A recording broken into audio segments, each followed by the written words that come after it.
totally underrated Dodge muscle car. The Dodge 330 had a brief production span, available from 1962 to 1964 in the United States and extending one additional year in Canada, before being replaced by the Polara along with the 440 model. Its base engine was the 225 cubic inch Slant Six, with optional V8 engines ranging from 318 cubic inches to the 426 Max Wedge. Auto Evolution reports that the 1963330 Max Wedge, featuring dual 4-barrel carburetors and a 13.5:1 compression ratio, could produce an impressive 425 horsepower, although only 34 units were factory-made with this configuration.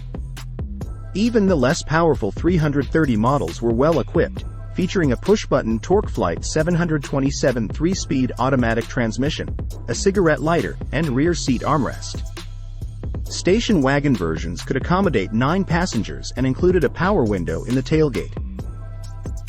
Today, muscle car enthusiasts highly value the Max Wedge and hemi-powered 330s, but the 1963 model with the 318 cubic inch V8 could accelerate from 0 to 60 miles per hour in 7.5 seconds, due to its curb weight of 3,400 pounds, as noted by Automobile Catalog.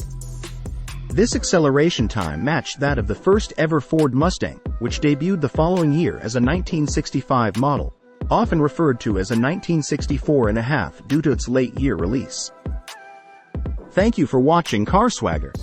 If you enjoyed learning about the iconic Dodge 330, don't forget to like, subscribe, and hit the notification bell to stay updated with our latest videos. Share your thoughts and memories about the Dodge 330 in the comments below. We love hearing from our car community. Keep riding with CarSwagger for more deep dives into classic cars and automotive history.